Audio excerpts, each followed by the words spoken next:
As the sun rose on the IMSA Camel GT season at Daytona Beach, Florida, it appeared that 1987 would be more of the same for the two-time champion Ford Mustangs of Roush Racing. Tom Gloy teamed with Bill Elliott, Lynn St. James, and Scott Pruitt to claim the 24 hours. But at the season's second race on the streets of Miami, Californian Bob Earl held off Jack Baldwin to score a debut victory for the Pontiac Fiero. At the 12 Hours of Sebring, Tommy Riggins and Greg Pickett scored Chevrolet's first victory in a Camaro. Then at Riverside, California, Chris Cord made Toyota the fourth. Cord became the first repeat winner a week later at Laguna Seca with his incredible inside-outside pass, making Dan Gurney's Toyotas the team to beat in GTO. Jack Baldwin counterpunched for Chevy with a wire-to-wire victory at Phoenix in a car he calls Thunder. Back east, the flamboyant Willie T. Ribbs put his stamp on the series. After a win at Mid-Ohio, Ribbs came from 18th to lead at West Palm Beach before hitting the wall. Out of a wild scramble came Tom Gloy, posting his first solo Camel GT victory for Ford. At Road Atlanta, Willie T. Ribbs offered a driving clinic over the best GTO field ever, taking his second win of the year for Toyota and putting his victory lane dance as a uniquely American symbol of Toyota power in the muscle car ranks. Then, 2 weeks ago at a rainy Summit Point, West Virginia, Ribbs tangled with a new kid on the Camel GT block, Greg Pickett in his Chevy Corvette. But Willie T. had the last word when Pickett spun, giving American racing legend Dan Gurney and his Toyotas a leg up on the field. Today, the Camel GT moves to Portland, Oregon in the Pacific Northwest for round 11 in the battle of the world's finest muscle cars.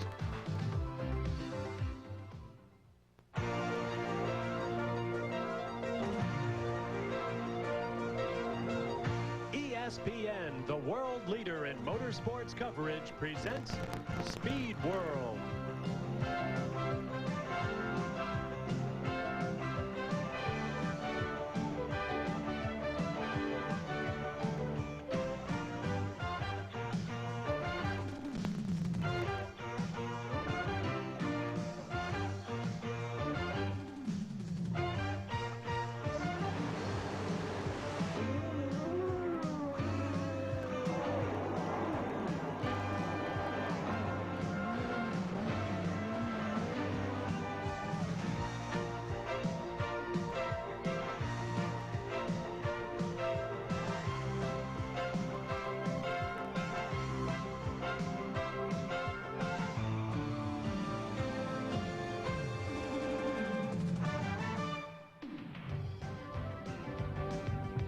Well, Mount St. Helens may be dormant, but the battle for the Muscle Car Championship of the World may be just about ready to explode. Hello, everyone. I'm Bob Varsha, welcoming you to Portland, Oregon, Oregon's Rose City, for today's running of the Purolator 300 for Camel, GTO, and GTU cars. With me, Skipper Tom Blackaller has curtailed his Camel GT driving career to provide commentary for today's race. And Tom, as I mentioned, this GTO-GTU battle is about as tough as it could be. Yeah, they have Ford, Toyota, and Chevrolet all within a few points of each other with 8 cars racing to see who will take the manufacturer's championship. Should be very exciting. Now, the GTU cars, those with smaller displacement engines, are also going to be out there in today's race, and they've raised some controversy recently. Jack Baldwin, who was driving the Camaro at Summit Point, West Virginia, collided with the GTU car and put his car out of the race and is not able to compete today. Tom Gloy was also put out of the Summit Point race, so the GTO drivers are going to have to look out for the GTU cars today. And Portland's a very tough racetrack to do that. Our colleagues Gary Lee and Marty Reid will be manning pit road today. Let's go down to Gary now for more on that manufacturer's war. Thank you, Bob, and good afternoon. We have documented the manufacturer's shootout, but to characterize this weekend, we can call it a battle of rhetoric between the two drivers in the front row. Scott Pruitt inside in a 4-year-old Mustang they nicknamed Christine, and outside the potent turbo Celica of Willie T. Ribbs. He's won the last 2 GTO outings. In a practice session on Friday, they went into first turn side by side. Both accused the other of leaning on each other. Willie said Scott pushed him onto the alligator strips. Scott said, "Tain't so. If anybody was leading, it was Willie." There's also the matter of sandbagging. The Fords are saying the Celicas are sandbagging. They're not showing all their potential power. And the Celica drivers are saying, the Ford V8s have the advantage on this long front straightaway here at Portland. It should be interesting on the first lap in the first turn. But a real story could come from row 2. And with more on that, here's our colleague, Marty Reid. Thanks, Gary. You're right. Waiting in the wings to see if Pruitt and Ribbs knock each other out of the box is this man driving the mobile Corvette. First time we've seen it on ESPN. Greg Pickett has run 2 races in this car so far. He's finished second twice. They think with the new radial tires they've just gotten from Goodyear, they might be able to move up into that #1 spot. We'll keep an eye on it. Thank you, gentlemen. Now, to get to the bottom of this who has the best car for Portland story, we decided to go right to the horse's mouth. So we got some of the principals from Ford, Chevy, and Toyota together, and here's what they had to say. I really don't think that we need to talk to the Chevrolet group. You know, they're not really in this contest. They're real slow down the straightaway when you put them next to Superfast. You know, Superfast is lifting at the end of the straightaway just so he's not embarrassing to us, you know. I think they've got such a mechanical advantage because we've been so superior with all of our Ford products in the past that now the rules have come to favor the... My team owner, Dan Gurney, told me to hand all you guys handkerchiefs so you could cry on them. There must be a crying contest going on here. First of all these Toyota guys and the Chevy guys all were Ford drivers a little while back, right? They all started at Ford. They learned there. They, learned with Jack Roush. They learned how to build cars. Charlie Stellick, a former Ford guy. And after we learn how to get the job done, we go someplace where we can get it done, and that's Chevrolet or Toyota. Now the Chevys, the Fords with the V8s, they've got the advantage on this track because you've got that turbo lag. What do you do to sort of even it out? They all, a lot of people think that we're stronger than them in a straight line. Actually, Roush's cars have been faster than us in a straight line, so it's about even. There's a lot of parity here, and just because they don't win every race, they feel that we have the advantage. I've been winning races before I got in a Toyota, so they all know I can get it on no matter what I'm in. You definitely have a horsepower advantage coming here with the V8s. No, I think you've been talking to Willie and Dan Gurney way too long. We have a very distinct horsepower disadvantage. And the other problem is that we weigh about 500 pounds more. Well, the Toyotas definitely have the advantage. We can't even keep up with them on the straight. We have the radar readings, and they've got us by about 4 or 5 miles an hour. Well, put it this way, I'll trade cars with him anytime he wants to, and we'll see what happens. Well, perhaps the only real way to solve the question of who has the best race car is to go racing, and we'll do that in just a moment. We'll be back to take a look at this 1.9-mile Portland International Racecourse and turn them loose in the Purolator 300 for Camel GTO and GTU cars.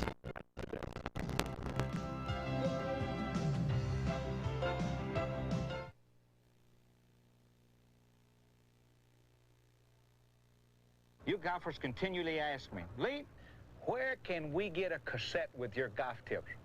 You people are always after me, and I love it. But I've always said that my fans and followers deserve the very best I can give them. We wanted to be entertaining, interesting, and most of all, informative. We wanted you to enjoy these tips so you could better your golf game. The more times you run this cassette, the better chance you have of overcoming your problems. So all you have to do is put it in your VCR, and you've got old Lee as your personal pro right in your living room.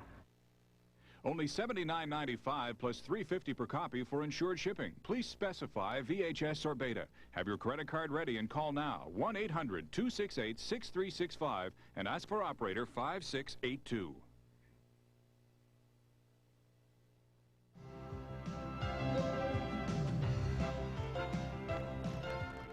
Well, as we head down that start-finish straightaway, the GTP cars will top out at about 180+ miles an hour. Then we have a long, fast right-hand turn, turn 1 and 1A, second gear. Then we've got another turn 2, stay in second gear all the way through this section. Then we've got a left-hand turn, one of the few left-hand turns on the racetrack, still in second gear. Then we've got a right-hand turn 4.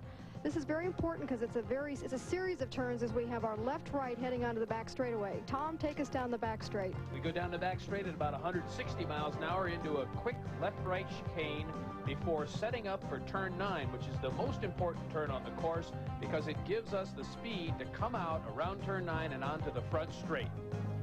Okay, thank you, Tom. Now, here's the way they'll line up for today's race. On the pole in a 4-year-old Mustang, Scott Pruitt out of Roseville, California, barely 5/100ths of a second behind on the outside, Willie T. Ribbs in a Toyota Celica Turbo. Inside row 2, Chris Cord in the second Team Toyota Turbo, alongside Greg Pickett in that powerful V8 Chevy Corvette. Inside row 3 is Bob Earl representing Pontiac with his Fiero. Tom Gloy in the Jack Roush Ford Mustang alongside.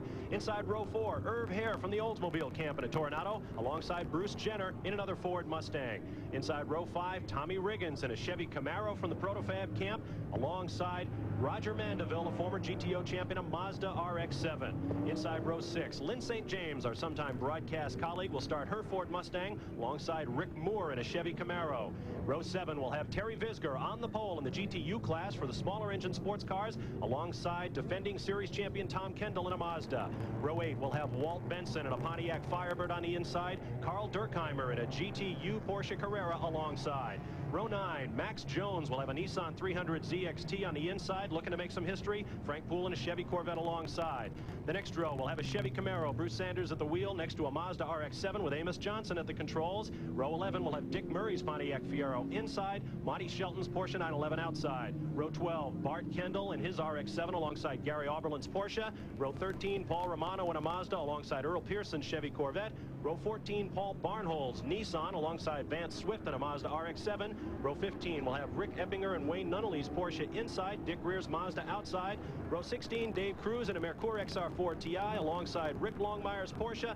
And 17, Carlos Bobita, George Robinson in a Mazda, the Porsche of Charlie Getzky alongside Paul and Margie Smith-Haas in their Porsche husband-wife team there in the very last spot. And here comes the fade flag is off. Go ahead, Tom. Drag race to the start, won by Willie T. Ribbs in the 99 car. He's going to be first down into that very dangerous turn 1. And that's really a surprise to me as you see his teammate Chris Cord moving up on the inside of Scott Pruitt. I thought Pruitt with that big Mustang would have the horsepower to get to turn 1 in first, but Willie T. Ribbs gets that Toyota Turbo spooled up, and it's Ribbs, Pruitt in the Mustang, Cord in the Toyota, and behind him the Pontiac Fiero of Bob Earl in 4th position as they head out first lap here at Portland. I think maybe the pace was just a little too hot set by Scott Pruitt on the start there. The Toyota got spooled up on the turbine and was able to really get a good jump on the start. Excellent start by the 99 car, Willie T. Ribbs. Now, tires should not be a problem throughout this race unless the drivers get a little too heavy on the button. The track is cool, although it is said to be a little bit slippery, but the weather is cool, and that, Tom, spells turbo time. You bet. And here they come into the turn 9, which will get slippery, but they've got cold tires right now, and Willie T. Ribbs being very careful through turn 9. Pruitt's right on his tail, and now the horsepower of the Toyota and the horsepower of the Mustang will get a good test of each other. Here's a little inside scoop, folks. Forget the rest of the race. These are the two guys everybody's been talking about all weekend long. We mentioned they got together in practice. There was some shouting between the Ford and Toyota camps, which are parked right next to each other here in Portland in the paddock, and Willie T. and Scott Pruitt, well, let's just say they're not about to lease an apartment together. They used to be, Willie T. used to drive for the Ford team. Willie left. Scott came aboard. Jack Roush says, no bones about it. Scott is the best driver I've ever had. Willie takes that as a personal insult, and he's out to prove to the Fords that he is the best sedan driver. Looking back now, there you see Tom Gloy, and he has made his way past the Fiero, and it looks like Greg Pickett's going to stick the Chevy Corvette inside Bob Earl's nose. Now he drops back. 3rd, 4th, 5th on the racetrack. Bruce Jenner in 6th position. From this first lap, Bob, it looks like Toyota has about a 3-car length advantage down the straight, and Scott Pruitt, however, is driving the Mustang very, very fast. And here we see Pruitt coming right up on the back of Willie T. Ribbs, entering turn 9, and he's less than a car length behind him in the very critical turn 9, and now the Toyota's going to open up on him if he does the same thing he did the first lap. 2nd gear off that turn, then quickly up through the gearbox, taking 5th gear right about here, hitting speeds in excess of 170 miles an hour down this long drag strip that makes up the front side at Portland International. When we look at Scott Pruitt here, we see Chris Cord coming into the picture on the front straight. Cord was able to reel in the number 1 car of Scott Pruitt just a little bit. Now here's the part of the course where it seems like Pruitt picks up on Willie T. Ribbs. He's coming right up the back of him, a little better under braking, and now is again less than a car length behind. Now we're working lap 3, and notice up ahead you see a car about to be lapped within 3 laps of the start of the race on this 1.9-mile circuit, and it looks like Margie Smith-Haas in that Porsche 924, a GTU car, down on power, down on speed, and she is history. Willie T. Ribbs in the lead, goes whistling past Scott Pruitt right behind. It's going to be quite a race. I think that Pruitt is not going to let Ribbs get away from him at all, although I think it's going to be very, very difficult for Pruitt to get past Ribs. Here Pruitt closes up again to within less than a car length to open up on the straight. And here comes the power of the Corvette turning on. By the end of the straight, the Toyota might have a couple of car lengths lead. You see Chris Court sneaking into the picture up behind Pruitt down the front straight.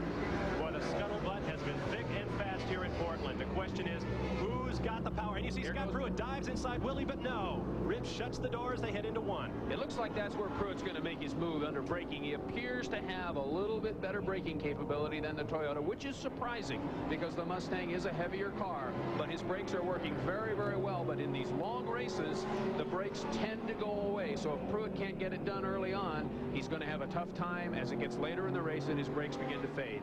27-year-old Scott Pruitt out of Roseville, California, the defending champion in the GTO class. A lot of folks think he's out here specifically to make those Toyotas run.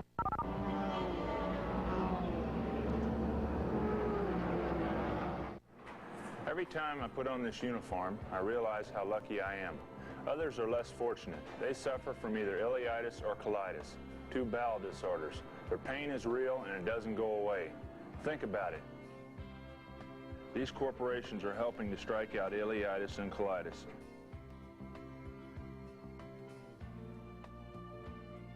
You can help too. If you'd like more information, then call the local CFIC office in your area. Summer comes alive for baseball fans in the month of August, and nobody does it better than TSN. This month, TSN goes west to cover the Expos when they take on the Padres, and we'll stay there when the Blue Jays battle the A's in Oakland and the Angels in Anaheim. So don't miss our next Major League telecast. On deck, the Blue Jays stay in Anaheim to battle the Angels, live from the stadium this Sunday, starting at 4 p.m. Eastern here on TSN. At Portland International Raceway, where Willie T. Ribs leads Scott Pruitt just barely in the 97-lap Purolator 300 for Camel GTO GTU cars. There you see another car being lapped as Willie T. Ribs and Scott Pruitt continue their mano-a-mano battle at the front of this race.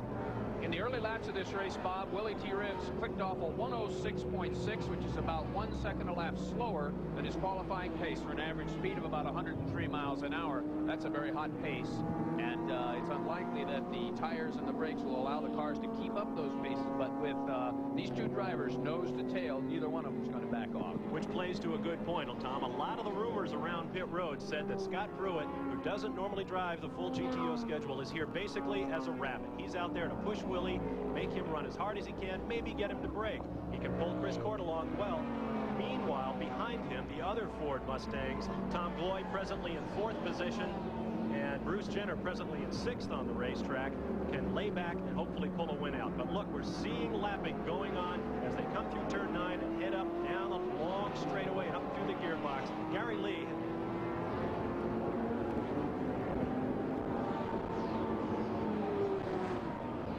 Here comes the leader, Willie T. Ribs, past the slower GTU cars with Scott Pruitt still right on his tail. Willie's driving very, very smoothly. He's experiencing a little oversteer in the back part of the course coming out of turn 3, which is not happening to Pruitt's car. But Willie looks very, very smooth. He looks like he's relatively easy leading the #1 car. Well, Gary Lee has a story now from pit road.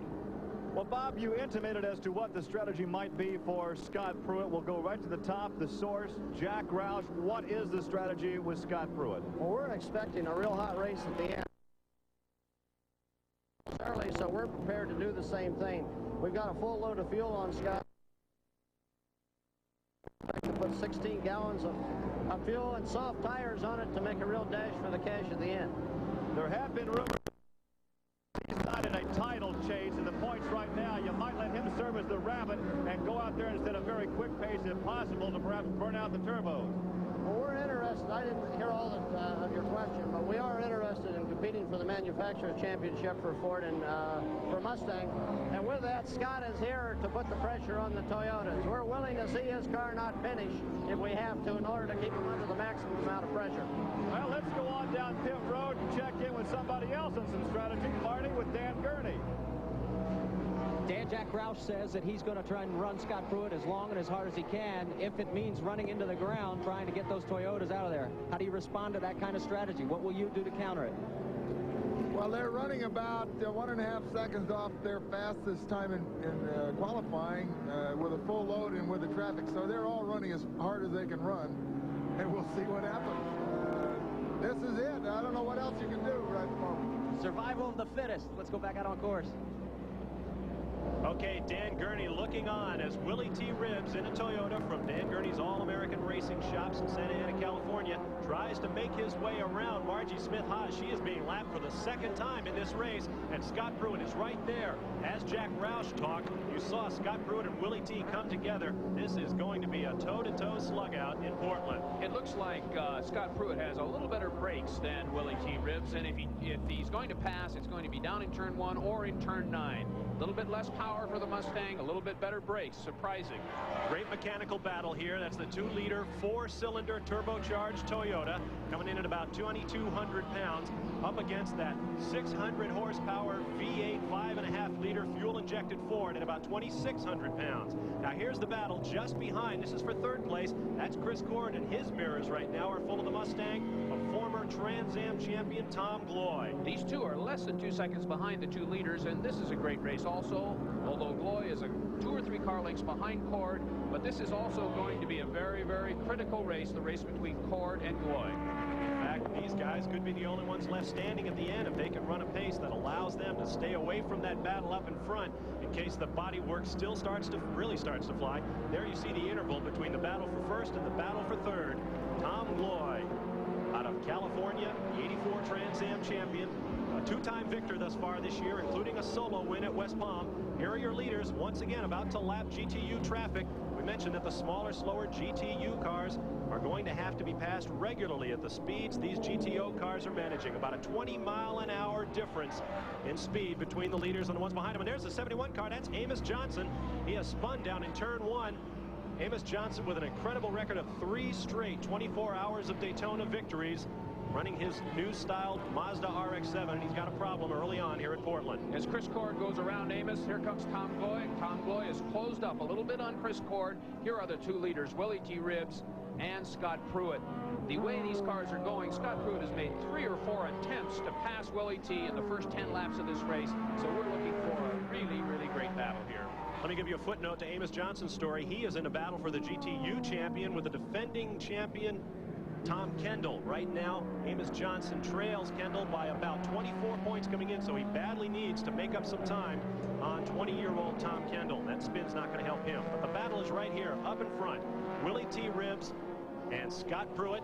You see in front of them the Pontiac Fiero that they're about to catch. That was your pole sitter in the GTU class, Terry Visger, who won 3 straight GTU races earlier this year, but right now he is about to become the meat in a sandwich between Willie T. Ribbs and Scott Pruitt. As per instructions by Jack Roush, Scott Pruitt is putting extreme pressure on Willie T. Ribbs. You can see him closing right up here as they go by the slower GTU cars, and that's going to be a very critical element in this race, how well these drivers can get around the GTU cars. It's one of the most important parts of racing, even though the GTO drivers complain about it quite a lot. It's got to be done very, very well, or else the race will end up with the GTO car and the GTU car coming together, as it did with Jack Baldwin and Tom Gloy at Summit Point last race. Willie T. Ribbs was very outspoken about getting only qualified GTU drivers on the track. Well, there are 35 cars still in it here at Portland. Willie T. Ribbs is your leader. Scott Pruitt chasing him down.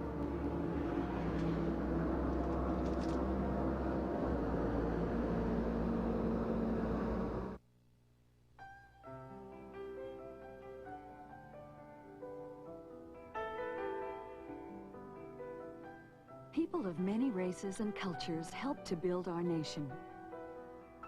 Yet racial discrimination still exists. We can eliminate racism and discrimination through understanding, education, and acceptance. Let's all do it for a better Canada. The Labatt Canada Cup on TSN. Great defensive play in Canada, and transition back they come. Zanelli ducks the check. Back on the blue line. Here's another Our first exciting match is between the Soviets and Sweden. Live from the Saddledome in Calgary, home of the 1988 Winter Olympics. It's international hockey at its best. It's action from the Labatt Canada Cup.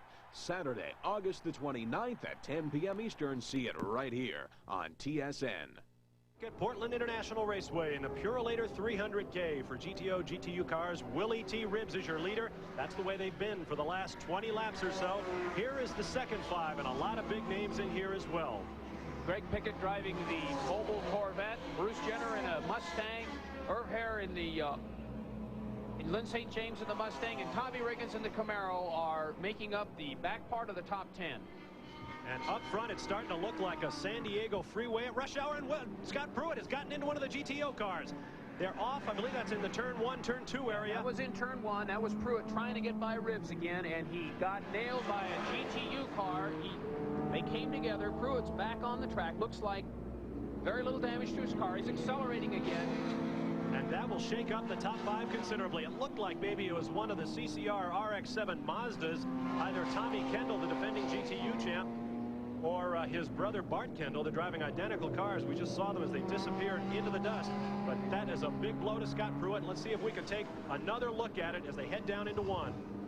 Here comes Pruitt following Ribbs, and he tries to go to the inside of the Kendall car, doesn't make it, pushes them both off the track, and Ribbs gets away scot-free.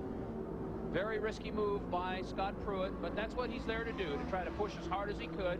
He's lost about 15 seconds. We've got another angle of it, and it looks like it's maybe one of the Porsche 924s that gets sandwiched here, and I don't think it's his fault. Ribbs hit him on the left side, and then Scott tries to come up on the right. Yep, Pruitt trying to go to the inside, Ribbs on the outside, and that GTU car got sandwiched really hard.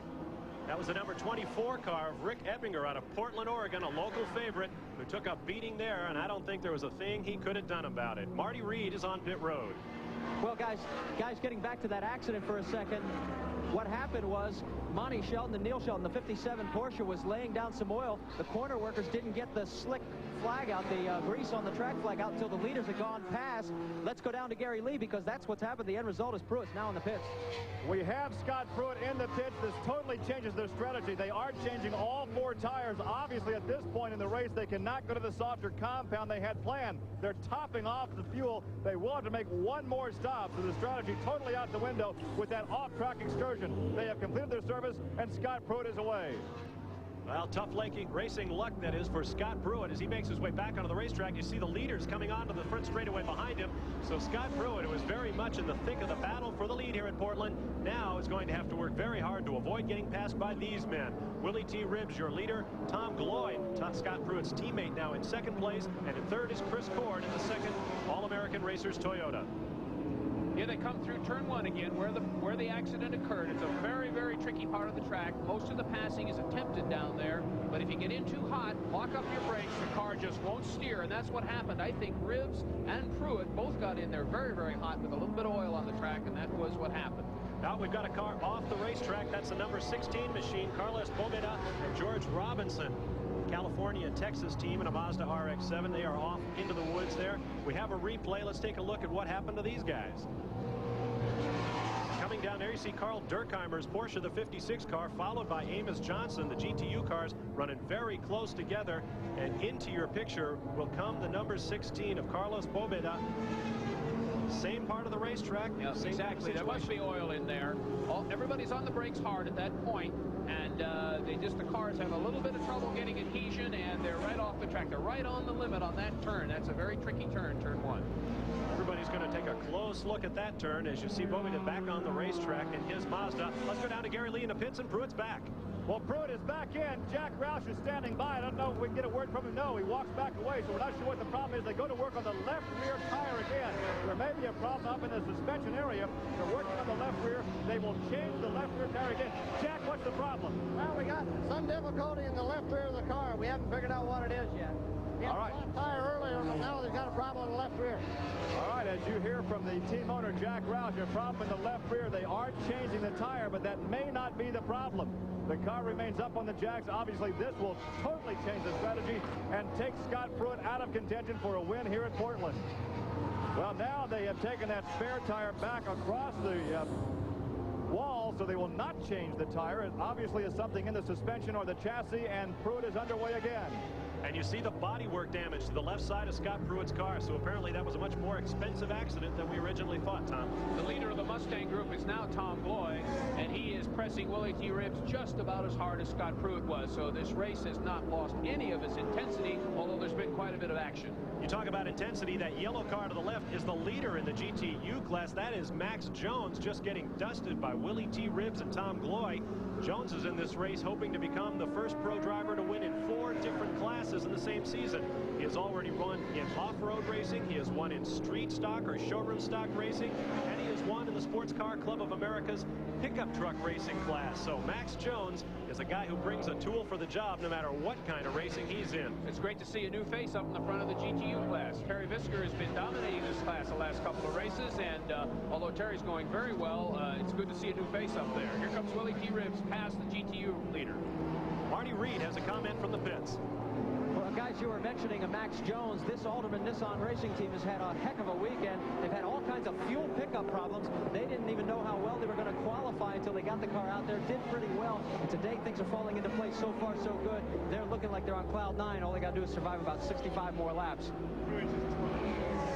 Okay, Scott Pruitt is back on the racetrack in 12th position, but you see the lead battle going on between Tom Gloy and the number 22 Mustang and Willie T. No question, Willie T is the most flamboyant driver in any form of racing around the country. We asked him for his pick in the race. I'll predict I'm the favorite. I'm like a horse. Call me Ali Shiva. This is like the Kentucky Derby. We're all going to hoof it. T has been hoofing it up front since the very beginning. One short break when Scott Pruitt got by, but it looks like Pruitt is going to be out of it. The battle is right here with Willie T. Ribbs out front. Behind him, Tom Gloy pressing for all he's worth in his Ford Mustang. Plenty of racing still to come from Portland.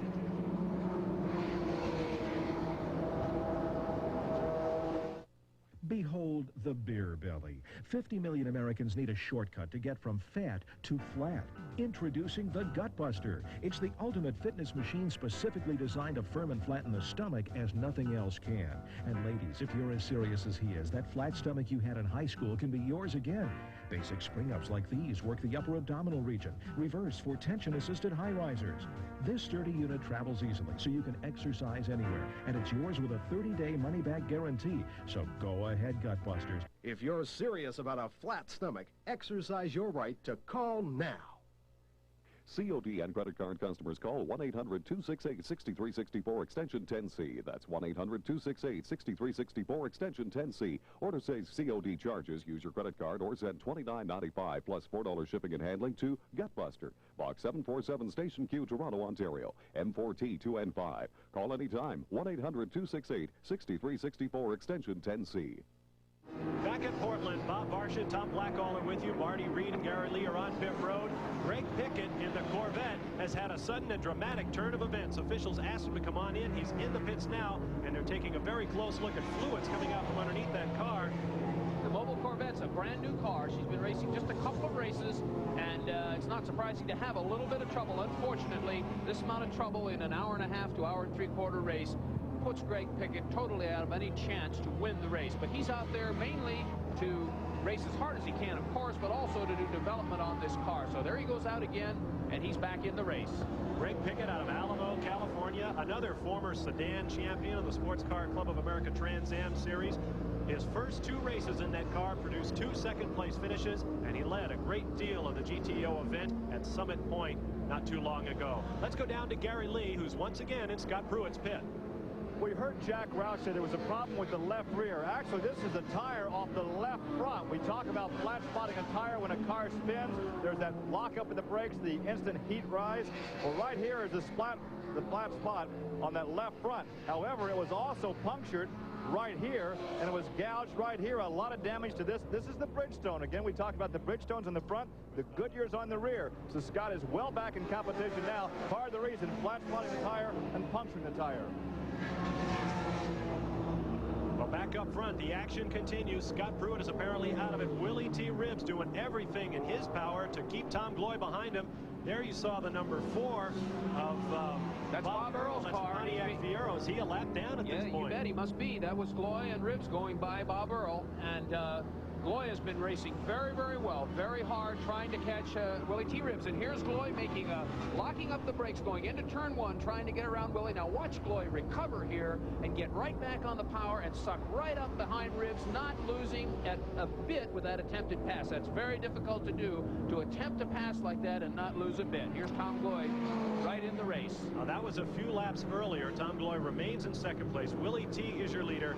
8 cars right up there on the lead lap. Bob Earl pitted the Fiero, which dropped him back. He now finds himself back close to being out of the top 10. In fact, he is 8th in the race right now. Willie T is your leader. You've got Tom Gloy in second, Chris Cord in third place. Bruce Jenner moves up to 4th place in another one of those Jack Roush prepared Ford Mustangs. Nothing much has changed in this race, with Willie T. Ribs holding a very, very strong and steady pace. He's fended off attacks from Scott Pruitt. He's fended off attacks from Tom Gloy, and he's been able to run right up in the front with his teammate Chris Cord in third place, just out of the picture here behind the 22 car of Tom Gloy. It looks like the Mustangs are running very, very well in the turns. Willie T. Ribs is having to hold to the inside of the track to keep the Mustang from going around him in the backside of the course through turns 2, 3, and 4. But when the Toyota gets out on the straights, away she goes to about a 3 or 4 car length lead. So the Mustangs seem to be handling just a little bit better, and the Toyotas seem to have just a little more power. And the sun is beginning to come out here in Portland. That is going to make this racetrack even slicker than it has been thus far. Now we're getting word that Greg Pickett's problem from the pits was his Corvette was exceeding the allowable noise level here at Portland International. There is a decibel level that these cars are not allowed to run higher than. And for more on that, we asked Lynn St. James to explain the mufflers, and she did in our Quick Fact.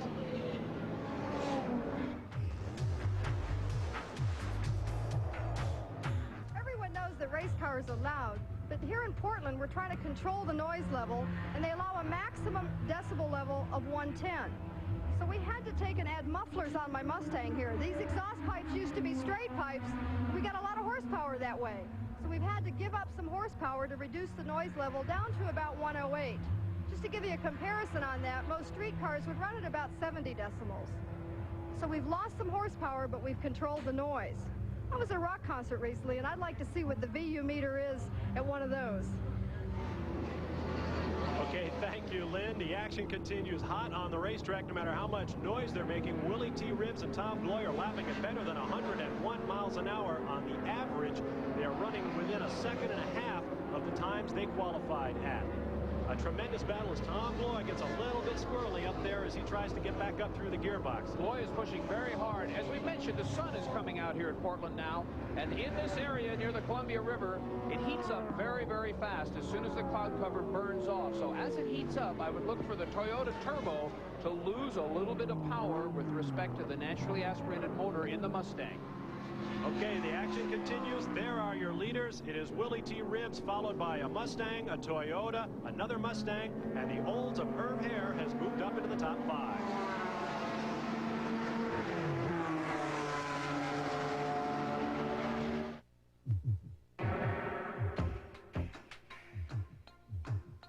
When it comes to quenching your deep down body thirst after exercise, you know what you want.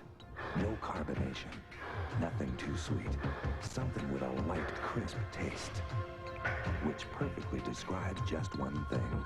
Gatorade for that deep down body thirst. Nothing else is in the running. Be at the track with TSN as North America's finest 3-year-old pacing colts and fillies compete for a $325,000 purse. The Confederation Cup returns to TSN Sunday, August the 30th at 4 p.m. Eastern, live from Flamborough Downs in Dundas, Ontario. Join us for harness racing at its very best. The Confederation Cup is live Sunday, August the 30th at 4 p.m. Eastern, right here on TSN.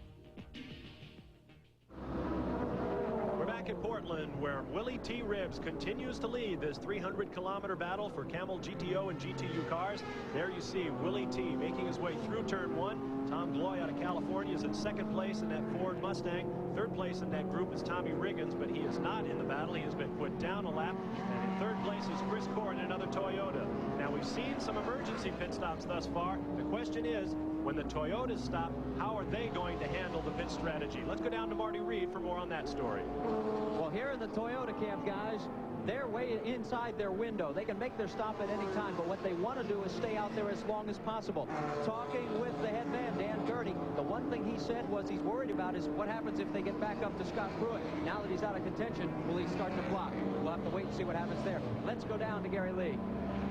Well, here in the Ford camp, they're actually servicing 4 Mustangs out of 1 pit area. As Jack Roush, with the demise of Scott Pruitt, will you change your strategy for Tom Gloy? Let him go as long as possible, change to a softer compound tire. He said, no, we can't. Lynn St. James now is in the pit, right on schedule. At about lap 40, we should have Tom Gloy in. However, Tom Gloy started the race at only 22 gallons of fuel, not the 31.7 that the fuel cell will hold. The thinking there was to keep the car lighter. He doesn't have enough fuel to go longer to change to a softer compound tire. So around lap 40, we'll see Gloy in. They'll change the same compound tire and top him off. Then about lap 42, we'll see the 4th member of the team, Bruce Jenner, in for his stop.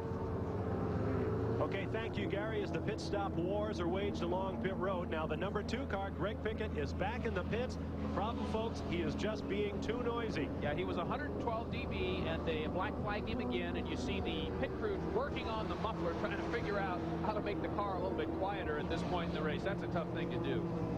Now they're being measured in turn 9 just as they get on the gas hard for the front straightaway, trying to find out just how noisy these cars are.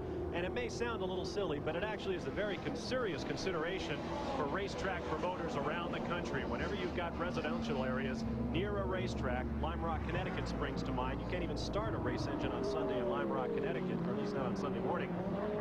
They have to be concerned about the neighboring environs, people's concerns about noise at racetrack. Otherwise, we may not be racing at all. Part of the engine builder's main concern is to get the engine within the allowed decibel level and still put out a maximum amount of power. It's just part of the technological game that's played. And nobody can complain about it because they all know the rules, and it's really relatively surprising that the mobile Corvette is all of a sudden making too much noise because he's been here for 2 or 3 days. There's Willie T. Ribbs getting very, very loose coming out of turn 3, but he looks pretty good, and he gets the power down, and again goes out to a 2 or 3 car length lead over Tom Gloy. Willie T. Ribbs with Tom Gloy moving back in once again. The Mustangs definitely seem to be superior on braking, and Tom Gloy's going to take a look to the inside at 9. Ooh.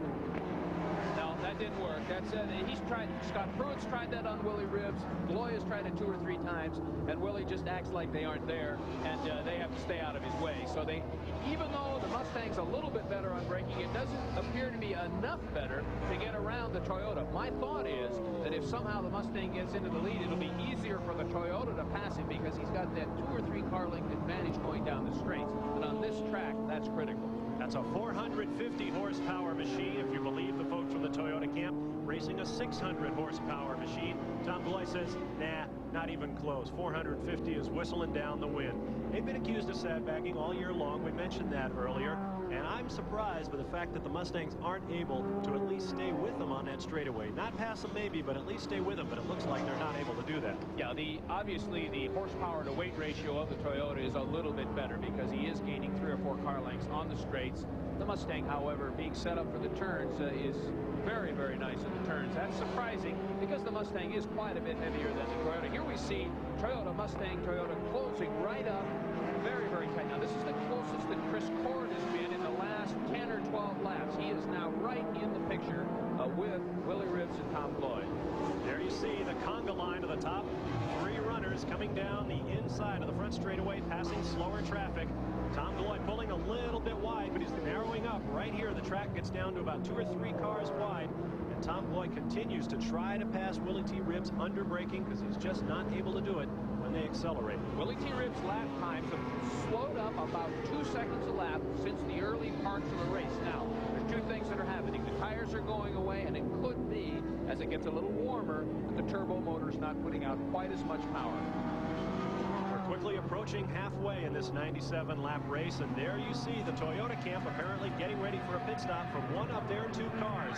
Now, a key point here on their pit strategy, I would guess, Tom, is not to have both cars arrive at the same time. Well, I would think not, and also they want to stay out as long as they can to have those fast tires at the end of the race, because certainly all the teams are going to try to push very, very hard right at the end of the race, which is when it counts the most. There you see Willie T. Ribbs at one point in 1984 and 85, the winner of more sedan races than anybody else, with no championships to show for it. Gloy's making his pit stop now. I would guess this is his scheduled pit stop. And here comes Marty in Tom Gloy's pit. On the money, right on schedule. So now it becomes a battle of the crews. Let's see which crew can service the car the quickest. Is it going to be the Jack Roush Mustang crew? Is it going to be the Dan Gurney Celica crew? It's a 4-tire change. They top off the fuel. Remember, he started this race on 22 gallons. Now they will fill it up to 31.7 gallons that this cell will hold. But because they did not fill the car up to begin with, they could not go longer, allowing them to go to a softer compound tire on the pit change. They're having some trouble with the right rear. They're having some trouble with the wheel nut on the right rear. That is slowing them down, and this could cost the veteran the race. Tom Gloy waiting. The fueling has been completed. Now they get it on, and he is underway. 42.7, a very lengthy pit stop for Tom Gloy. Very lengthy indeed. Marty and Gary both there in the pits. Gary picked up the baton. Tom Gloy is back out on the racetrack. Now he's got fresh tires, but a heavier fuel load and a lot of ground to make up. Also an extra 10 seconds in the pits for that balky wheel nut on the right rear tire. What happens is those wheel nuts get so hot that they sometimes won't come off. Here are the two leaders now, the Toyotas of Willie T. Ribbs and Chris Cord, running very comfortably 1-2, and they are going to have to pit shortly. So we'll have to look at the pit stops, and if they can get in and out in under 40 seconds, they're going to have a good, strong gain on the Mustang of Tom Gloy. Well, the Fords put up a great fight early on, and this race is certainly anything but over. But right now, Willie T. Ribbs and Tom Gloy had the All-American Team Toyota camp, and their guru, Dan Gurney, happy indeed.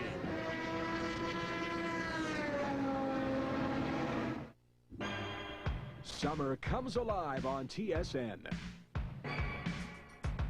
Why watch reruns when you can watch home runs? Enjoy the boys of summer as they hit, slide, and pitch their way to the pennant. There's PGA, LPGA, and seniors tournaments with pros like Nicklaus, Big Andy Bean, and all-time favorite Gary Player. TSN has the most extensive auto lineup available anywhere with NASCAR, kart races, and dragsters. Or spend the summer with the champions of tennis at events like Wimbledon, the U.S. Open, and the Players International. The CFL kicks off a new year, and TSN will be there for live, exciting matches from the gridiron's greatest.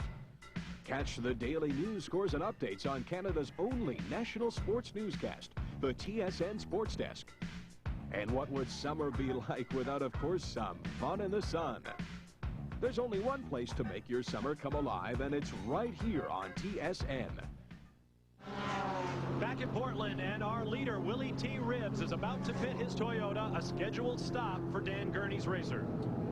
Tom Gloy's stop, which happened just about 2 laps ago, was 40 seconds. Remember that. Marty Reid is in the Toyota pits. Well, everybody in the Toyota pit was smiling with big, wide grins when they saw that 42-second time go, because they had watches on that stop as well for Tom Gloy. They left Willie stay out an extra 2 laps. Now they're going to make the 4-tire change, put brand new radials on there. We talked a little bit about that a little earlier. So far, the clock is running up at 19 seconds. They seem to be having a little bit of trouble on the left rear. Now they're working, trying to take off the windshield wiper and literally just snapping the thing right off. You can see what's going on there. We're up to 30 seconds. The car's down off the jacks, 34.6, so they pick up about 6 to 8 seconds on the stop. Well, we've got a battle of superior race cars on the track, but as you see, Willie T come back on with Lynn St. James and look like Tom Gloy moving up very quickly behind him. We're certainly not seeing a battle of expert pit stops. Well, they had a little trouble with those wheel nuts, which tend to expand with the heat, and they get stuck on the wheel hub, and the worst thing that can happen is you have to take the whole wheel hub off. Obviously, these crews aren't into that much trouble. Here's Lynn St. James, who is probably a lap down right behind Willie T. Ribbs, with Scott Pruitt, who is 1 or 2 laps down right in the thick of things. Chris Cord is your leader. Right now, Willie T doing battle with Lynn St. James and Scott Pruitt. I mentioned Gloy earlier, but that is Scott Pruitt. Behind them, the 85 car of Bart Kendall competing in the GTU class. But these GTO runners just sprint away. Pruitt about to get by Lynn St. James. At this stage in the race, Chris Cord is leading comfortably, but he has yet to make his pit stop. Willie T. Ribbs is several seconds ahead of Tom Gloy by virtue of the fact that Willie's stop was only about 34 seconds. Gloy's was 42 seconds. Long pit stops and very costly indeed for a couple of the front runners.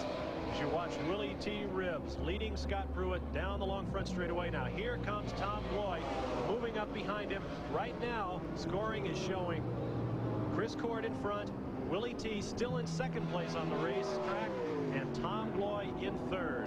I think even though Gloy's pit stop was 6 or 8 seconds longer than Willie T.'s, Tom Gloy got his car in and out of the pits, which is just as important a part of the pit stop as any. A little bit quicker than Willie did, so he's now only about 4 or 5 seconds behind, and not the total difference of 10 seconds the pit stop difference. The interval we just saw there from Willie T. back to Tom Gloy was made up purely on pit stops. That's a good point, Tom. It's getting in and out of the pits is so important. It's not the time you're standing still. It's how long it takes you to get stopped and get back up to racing. Yeah, there are 2 parts to the pit stop. First, how long it takes the crew from the time the car is stopped till it starts again to change the tires, change the fuel, do whatever they have to do. But then the driver has to get in and out fast. Here's the leader, Chris Cord, and he will have to pit here shortly. We'd be looking for him to pit sometime, I would think, within the next 3 or 4 laps. There's no reason for him to stay out any much longer than that.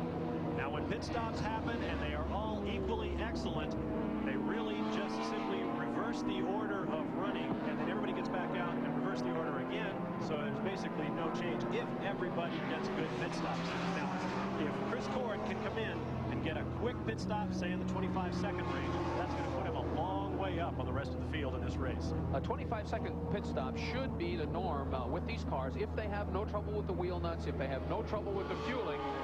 And here's the 58 car that spun on the front straight, but he is looking like he's getting off of turn 9 okay now, so there's not going to be any trouble there.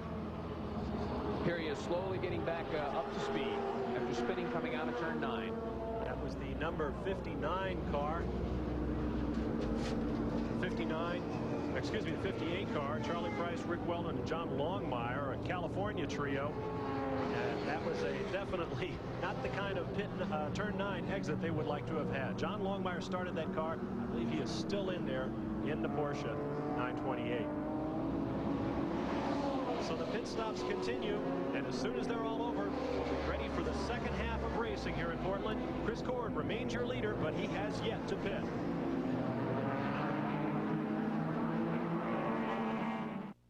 The Power Driver, the Power Wheel, together in one power-packed offer.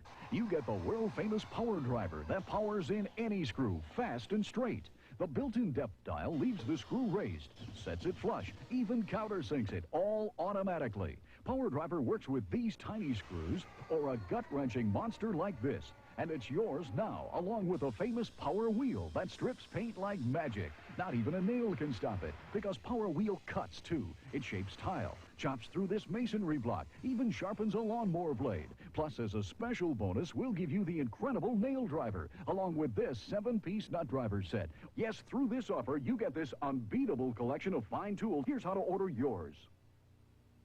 To order COD or credit card, call 1-800-268-6364 extension J or send $29.95 check or money order plus $3 shipping and handling to Power Combo, Box 747, Station Q, Toronto. At Portland, your leader, Chris Cord, out of Beverly Hills, California, has yet to stop. We're working lap number 52 of 97 scheduled, and the question is, when will the leader pit? Bob, he'll stay out there as long as he can so that he'll have the freshest tires possible for the last part of the race. He's already run about 6 laps further than any other car, and Chris Cord is doing a wonderful job of staying right out in front. He's some 45 to 47 seconds in front of the second place car right now, and he should be able to get in and out of the pits. If his crew does a good job, he will really have a nice advantage. Here's Bob Earl coming down the straight now, and it looks like the roof of his car is coming off.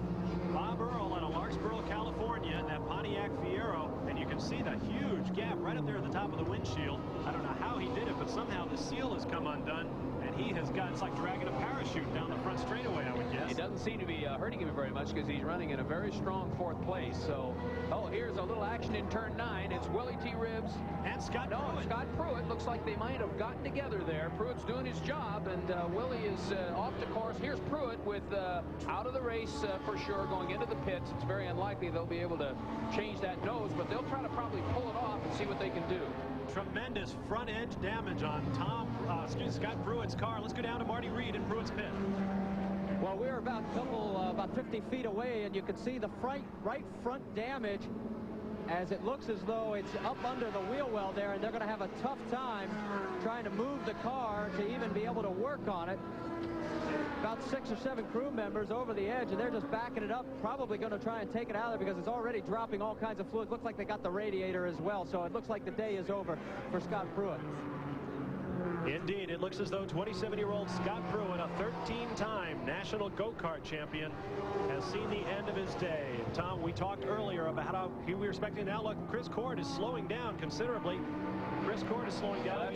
That's Willie up front. Slowing down quite a bit. He probably got knocked around pretty good in that turn 9 incident. Here comes the replay of it. Pruitt dives inside. Ribbs turns into him, pitches Pruitt up over the curb. Here goes Willie spinning. Pruitt nails him. They bump together, and that spin was very, very costly, especially for Willie T. Ribbs. Cost him about 12 seconds. We were taking a gap on him. Here's another replay. Pruitt trying to come inside. Willie turning, and lots of contact right there. Pruitt came out much the worse for wear on that, although it's unlikely that Willie T. Ribbs' car came out unscathed. He is slowing down, as we saw. Now Willie T. Ribbs is on pit road. Obviously some damage to him as well. He's going to pull in and get things straightened out. Marty Reid is there. Yes, there's definitely some damage to the right front side. They're taking off the tires on the left front. It will be looks like a 4-tire change all the way around. Dan Gurney trying to get word into Willie to find out exactly what's wrong and to see if there's anything else that they need to do to the car as far as the chassis setup. The smoke is boiling off the brakes. The right front tire is the only one that has yet to go on. It looks like everything's okay underneath. No fluids are leaking. They're going to send him back out. Willie stalls the car. Now he's got it going again. He's back out. Well, you saw that signature, that black streak of rubber on the right front fender of Willie T. Ribbs' car, indicating where he and Scott Pruitt got together. They were the 2 heavyweight protagonists in this event, and it looks like Scott Pruitt's day is done. Willie T., though, may be mortally wounded as well. He's certainly not going to be able to get up into the thick of it after a couple of long pit stops. That's Willie's second pit stop. Here they're repairing the track where all the oil and junk has been spilled on the pits there. Willie T. Ribbs, that's his second stop in the pit, so he's probably at least a full minute behind the leader right now, who continues to be Chris Cord, who is just cruising along now with a good, strong 1-minute lead over the second place car. Here's Willie T. Ribbs back into the thick of it behind a GTU car. Now there is more to the Greg Pickett Corvette story, and Gary Lee is standing by now with the man himself. I don't see a police officer down here to issue a ticket for being too loud, but you got black flagged twice for being too loud, and they finally parked the Mobil 1 Corvette, and obviously you guys have to be steaming. Oh, we're really disappointed, and we're really upset. You know, we know that they have that rule here, and they've monitored it every session. We've been just fine for 2 days. We've been under the decibel reading. We haven't done a darn thing to the race car, and we come out here and in the race and we have that problem. We really just don't know what to think. We're just terribly disappointed for Protofab, Morrison, Mobil 1, and all of our race fans that were here to watch the Corvette go fast. We just we'll have to do it another time. Well, you know, in 2 outings, you've had 2 second-place finishes. You had high hopes for this race. Do you have any recourse now as far as IMSA officials or track officials? I don't know what to do. You know, the guys that are in charge of that on the team, Charlie Felix and the other principals, are taking a look at it. You know, I just drive it. They tell me to bring it in, I bring it in. I'll tell you that I've never had a good race car, and we were running when we went back out. We were right behind the leaders, the two turbos, and Gloy at that time, and we were running the same times, if not better. I think I probably could have passed them. So we had a good competitive race car under us, and to have to stop one like that is really a shame. I've put some up and stuff, but I've never had a stop like this. We'll see you next week at Sears Point. Greg will be back in the competition then. Okay, and that is really going to dim the hopes for Chevrolet as we watch Chris Cord. He still has yet to pit. We are working lap number 57, getting tremendous gas and tire mileage. But without Greg Pickett in this race and without Jack Baldwin, whose front-running Camaro never started this race because of the accident at Summit Point, the full Chevy hopes are going to fall on Greg Pickett's teammates' shoulders, and that is Tommy Riggins. Now here comes our leader, Chris Cord, into the pits, and I think Marty Reid is standing by in the Gurney pits. And the crew has been waiting for the last couple laps. They were going to bring him in a little sooner, but then, of course, the problem with Willie T. Ribbs, Chris Cord brings it to a halt. We talked about the fact that Pruitt and Ribbs might knock each other out of contention. Now, as you say, the run of the weight of the race falls on the shoulders of Chris Cord for the Toyota camp, and then whether or not he can hold on to it. So far, we're up to 15 seconds on the clock, and it's still running. The tire's on the left side only. Left side only. Now there you see a quick pit stop. Very fine pit stop. They changed rear tires only. Here comes Cord back out in the lead. He had a 50-second lead on Tom Gloy when he went into the pits, and it looks like he came out with a lead of probably 30 or 40 seconds. That's Bruce Jenner following Chris Cord. So Chris Cord now has a good, strong lead. He's changed his tires. He's picked up his full load of fuel, and he now has about 40 minutes to run in this race.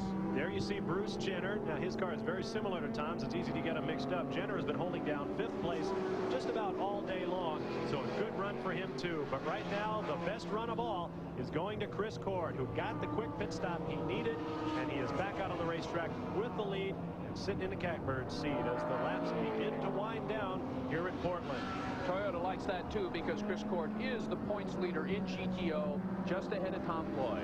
There you see our leader, financial investment advisor Chris Cord out of Beverly Hills, California. We'll be back for more racing from Portland in a moment.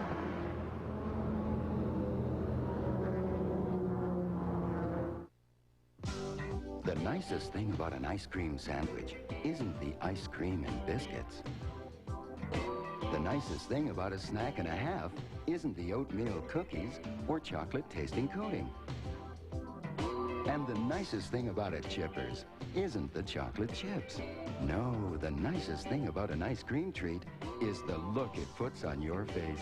Treat yourself to the ice cream sandwich family and treat yourself to a smile. Budweiser's Saturday afternoon races feature the finest racehorses from North America's greatest tracks. Next stop is Arlington Park, where the nation's top 3-year-olds will battle. They'll travel 1.25 miles on the turf to be in the winner's circle and claim a piece of the $100,000 in purse money. Be watching Saturday, August the 29th at 5 p.m. Eastern for the live running of the Arlington Handicap, right here on TSN. At Portland, a dramatic turn of events here as Tom Gloy has spun back there in the turn 7 and 8 area, and that's not going to do him any good. He's trying to catch the leader, Chris Cord. Gloy was 15 seconds behind the leader before that spin, and it looks like he's probably now a good, strong half-minute behind Chris Cord. We've got a replay. Let's take a look at what happened to Tom Gloy. Gloy's trying to pass a GTU car there at the entrance to turn 7. Very tricky place. He keeps the car fairly well under control, but it's still going to cost him. Boy, there he gets lucky. He could have been rear-ended there by the GTU car, but he got very lucky. That spin will only have cost him about 10 or 15 seconds. I don't think he'll have to come in. He probably flat-spotted his tires a little bit, but at this point in the race, unless he's done major damage to the car, I think he has to stay out to try to catch Chris Cord. Sort of a variation on the California Highway Patrol turn there for Tom Gloy out of California. Marty Reid is now standing by with Scott Pruitt, who's out of the race. Marty?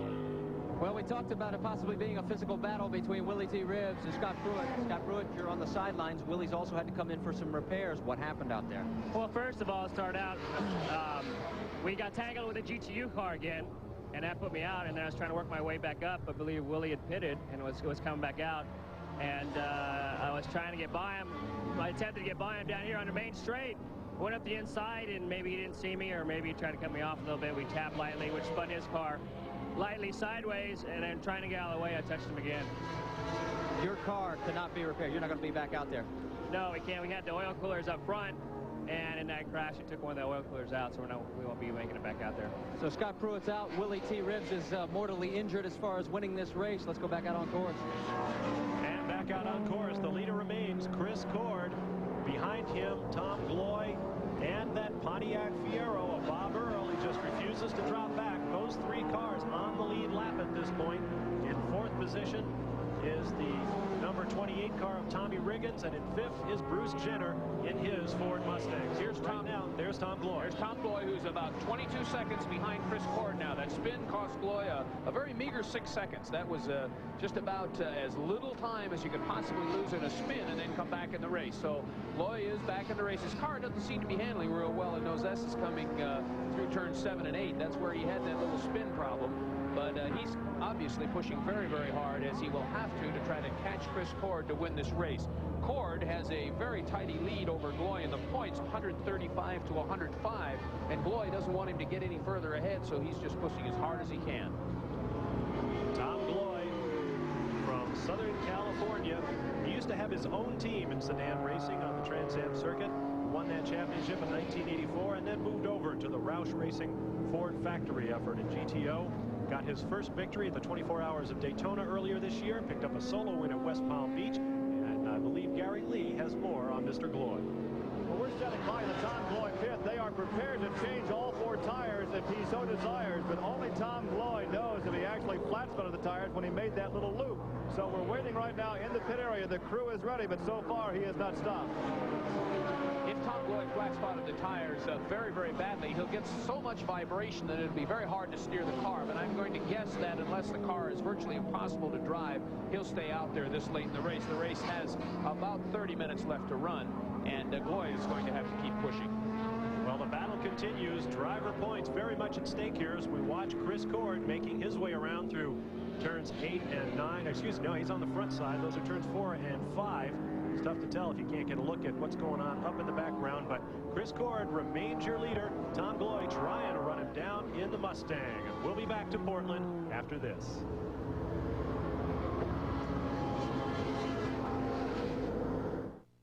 This quality moment in sports is brought to you by Ford of Canada. Ford proudly salutes the ultimate in performance and success. Friday night in Anaheim, Tony Armas announces his return to the majors with this towering blast. Hit that one a mile. Oh, brother, did he hit that one deep to left. His first home run with the Angels sealed the victory over the Blue Jays. California winning it 3-1. At Ford, quality is job one. This is the perfect kind of day to visit your Ford dealer and talk about Ford Escort. Because on top of all the reasons to own an Escort you've probably heard about, we've added another one. Buy an Escort now and get $750 cash direct from Ford. But hurry, this is a limited time offer. With value like this, Ford Escort could go on being the world's best-selling car forever and ever. At Ford, quality is job one. Turn of events as Tom Gloy, the second-place car, pulls off onto the pit road just at the pit road exit. A safety worker coming up to find out what the problem is, but Tom Gloy is in serious trouble. Yeah, that would be that'd be a fatal accident for Gloy, because he would have pulled into the pits before. If he had that happened in the 5 seconds as he was passing the pits, he would have come out of 9 and gone into the pits if it were something that he thought he could have fixed. Let's go down to Marty Reid in the Ford pits and see what he can tell us. Well, guys, we're not in the Ford pits. We're just about 50 feet away, waiting for them to bring the car over, and there's oil coming out from underneath the bottom of the car. We'll take a walk over here and see if we can get a word with Tom Gloy real quickly. Tom, what happened? The motor let go, unfortunately. I tell you, we were having a pretty good run in our Mustang. It was looked like it might have been a pretty good day. Had a little trouble on that pit stop, but car was good. She just let go unexpectedly. A tough break for Tom Gloy, and the forces of Jack Roush continue to dwindle. Okay, let's take a look and replay at what happened to Tom Gloy. Coming out of turn 9, Gloy's motor just let go. There it is right there. You see a puff of smoke, and Tom heading for the pit wall now, trying to get the car off the track as fast as possible. He's hard on the brakes, and he'll turn in at the end of the pit wall, and his day is over, unfortunately. A very good run for Tom Gloy, but his racing day is over. There is our leader making his way down the straightaway one more time. Number 98, Toyota Celica Turbo of Chris Cord. Chris Cord's doing a very, very tidy job of driving here. He seems to have the ability to lead well and to come from behind. Here comes Willie T. Ribbs up behind Bruce Jenner. The superior power of the Toyota is obvious here as Willie's coming right down the inside of Bruce Jenner and takes him going on into turn one. So Willie's still racing real hard. And as Willie passes Bruce Jenner, that will put Willie up into fourth position on the racetrack, dropping Jenner back down into fifth. Marty Reid is standing by in the Gurney pits. Yes, and Dan Gurney has been very excited about the move that Willie T. Ribbs has made. Willie is running with a serious vibration, isn't he, Dan? Well, ever since he came in, when Scott ran into him, it blew a tire, right rear tire. It also bent something, and we said, Willie, come in if you feel like it's going to be bad. He said, no, I'm going to stay out. But it does have a high-speed vibration, and right now he's trying to pass Jenner for third, and he's got him. Okay, now he's running down Bob Earl. What about Chris Cord now with over a lap lead? Will you change strategy, have him back off a little bit? I really haven't talked to them yet. I would think that would be the good thing to do, but right now I'm looking at Willie trying to run down Earl and to decide whether or not he should come in or not. So, as you can see, the Toyota pit still wants to finish 1-2 if they can.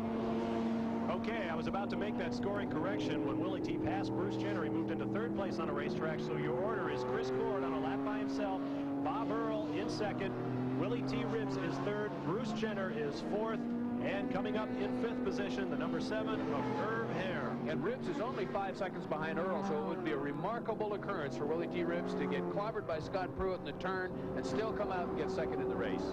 Here is your leader, Chris Cord, out of Beverly Hills, California, making his way onto the front straightaway once more, leading easily here in the Purolator 300 at Portland.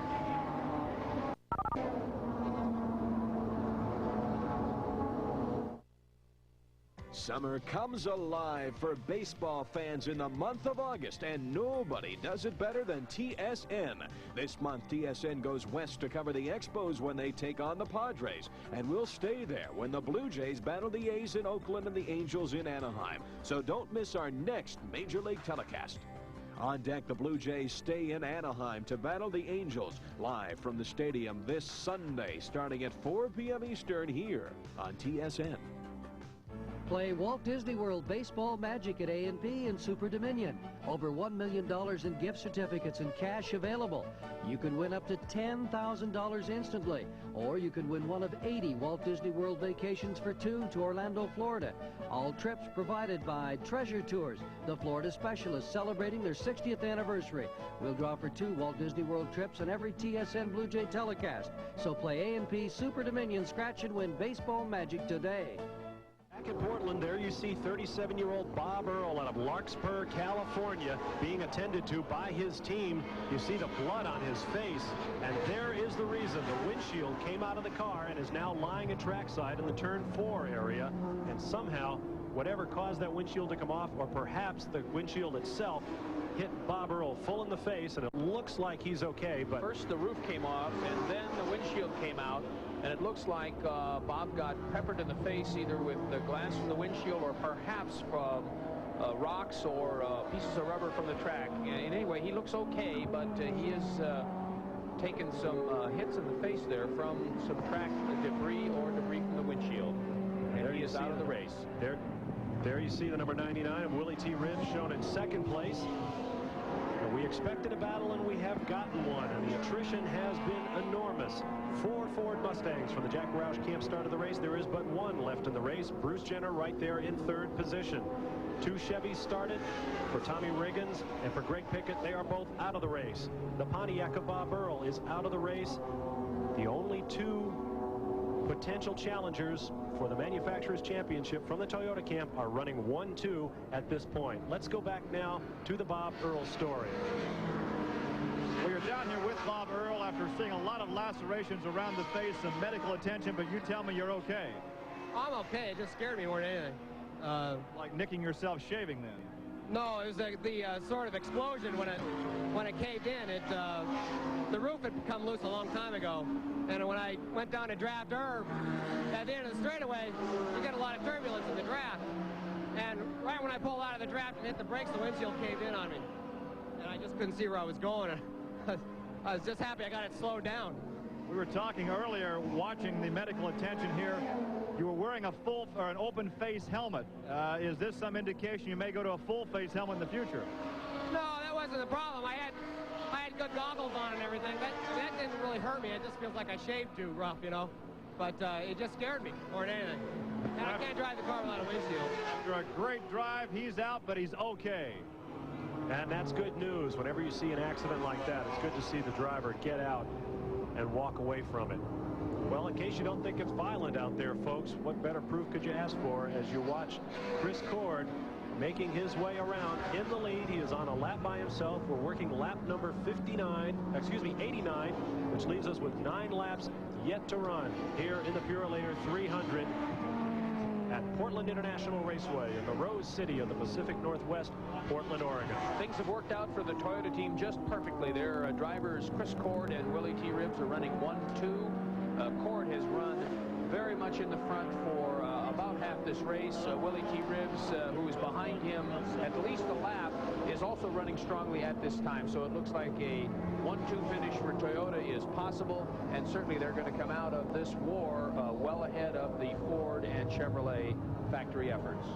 So the Toyotas are up front with a Ford in third. In fourth place is the Oldsmobile, and back in 6th and 7th are a couple of GTU cars.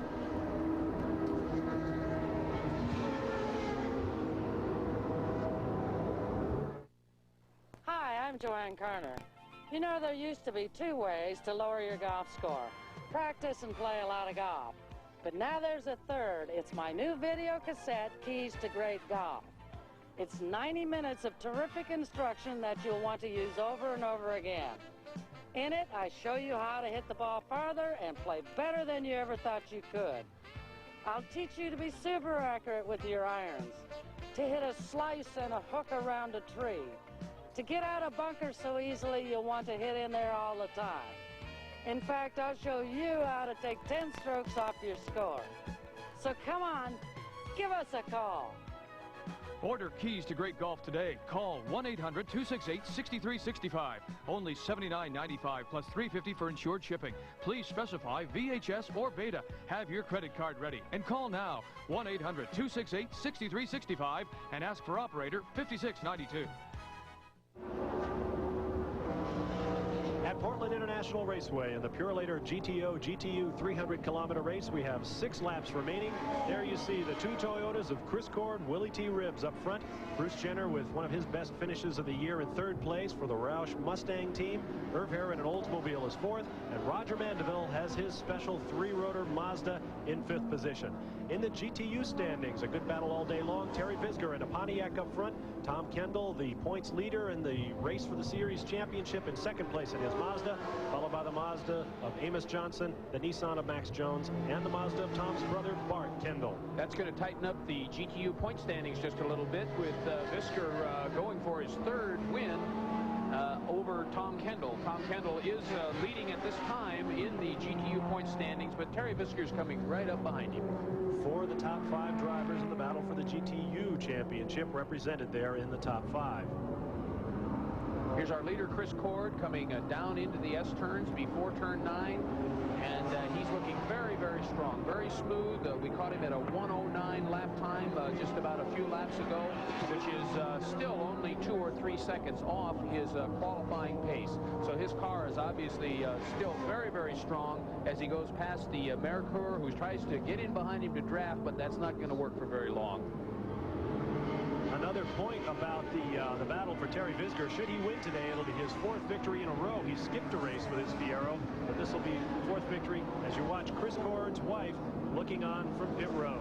She really doesn't look too nervous. I think she's been through this before, and her husband's doing a great job. He's very cool on the track, and she's very cool in the pits. That's what a lap lead will do for you, I guess. But it's been a spotless race for Chris Cord in what has been, I'd have to say, a very messy day on the racetrack. We've seen some spins, a lot of body contact, but Chris Cord is basically unblemished in his Toyota Celica Turbo as he makes his way up behind Max Jones, who we saw running in the top 5 in GTU. A good run for Max today. Some of the detritus of today's race lying at trackside with 4 laps remaining. Chris Cord, grandson of Cord, founder of American Airlines and the builder of Cord Automobiles. Chris Cord has come on very, very strongly as a race car driver in the last 2 years. He's come on from being a steady race driver to being a steady and fast race driver. Talking to Dan Gurney yesterday in the pits, and he said Cord is every bit as fast as any of his drivers and is steady, can make the car last. And here we see the results of a strong, steady, and fast driver, Chris Cord, with a good, strong lap lead on his teammate, Willie T. Ribbs. Well, he certainly showed us back at Riverside earlier this year that he's a very cool customer. When he started at the back of the pack, spun himself to the rear, made his way all the way to the front of the pack twice against some of the finest sedan drivers in the world. Chris Cord is a very deserving champion. This is quite a different race for Chris Cord. He's been out in the lead most of the way, and he's set a very nice pace for himself in not using up his machinery. He's fended off a couple of challenges, and Willie T. Ribbs, shown here in the 99 car, is in second place, more than a lap behind Chris Cord. Willie has been in the pits twice. He was in an incident with Scott Pruitt in turn 9, where Scott Pruitt actually came out the worst, and Willie was able to continue on, but it took any chance of Willie's winning the race away from him. Willie T. running 5th in driver points this year. Kind of the difference, I think, between an aggressive driver like Willie and a conservative and steady driver like Chris Cord. Willie T.'s record shows finishes like 17th and 21st and 13th, along with the 1s and the 2s and the 3s, whereas Chris Cord, despite a 14th place finish after an accident at Road Atlanta that was not his fault, Chris Cord has not finished worse than 4th all year long. I was most impressed by Cord at Riverside when he spun on the opening lap. As we look at Dan Gurney, the team manager for both Cord and Ribbs, I was most impressed by Cord coming from all the way at the back after a first lap spin to pass every car in the field and win the race at Riverside in a 500-kilometer contest. Well, with 2 laps remaining, the next time around for Chris Cord will be 1 lap to go. There is Bruce Jenner pulling in now. Jenner running in 3rd place right now. This cannot be a scheduled stop. Let's go down to Marty Reid. Something wrong here. Well, we can tell you that Bruce Jenner is running the 6th leader. They just needed to get a splash of fuel. Otherwise, they were going to run dry. Well, that's called a splash and go pit stop in race car parlance. And I don't think it's going to cost Bruce Jenner a position. He was running in a pretty strong 3rd place, so he probably lost 15 or 20 seconds going in and making that very, very short few-second pit stop to take a few liters of fuel just so he could finish. Here's the final lap with Chris Cord shown coming into turn 1 for the last time. White flag lap for Chris Cord. Bruce Jenner stopped, incidentally, on lap 43 for a full tank of gas. He wasn't able to go that last, 54 laps without stopping for a splash of fuel. But Bruce Jenner remains in 3rd place. Willie T. Ribbs remains in 2nd place. And here is your leader, Chris Cord, on his way to his 3rd victory in the Camel GTO season for 1987. These Toyotas, even though they look like relatively normal sedans, are very sophisticated race cars. The carbon fiber and Kevlar bodies of these cars are put together with great care by the All-American racers of Dan Gurney. And these cars are really thoroughbred race cars, sort of disguised as family cars. One more point about the driver's points. With this victory, Chris Cord really puts the series championship in his pocket. With 5 races remaining, one coming up this weekend at Sears Point, California, he will have a huge lead. The 2nd, 3rd, and 4th place drivers in class are all out of the race at this point. Willie T. Ribbs in 5th place. His teammate is the only man who can challenge Chris Cord. Congratulations to Chris Cord. His crew is shown very jubilant. Dan Gurney jumping up and down. And here's his victory lap. Here's the GTU winner, Terry Visker, number 55. A very strong performance for Terry. 4th victory in a row for Terry Visker in his 55 car out of Santa Clara, California, a Huffaker Racing Pontiac Fiero. And right in front of him, Tommy Kendall, the man that he is chasing for the championship in GTU. So a great victory for our 2 winners, Chris Cord and Terry Visker. We'll be back to show you final results and talk with our winners from Portland, Oregon after these messages.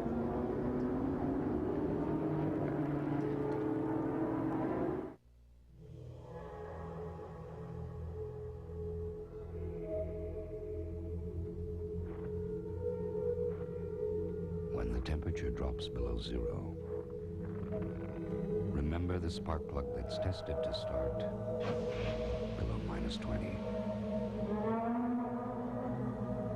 Champion, we go to ridiculous extremes to test the reliability of our spark plugs. Your Sunday nights need never be the same. Pro football never looks so good. From preseason contests to 8 Sunday night battles and the season finale Pro Bowl. The NFL comes to TSN.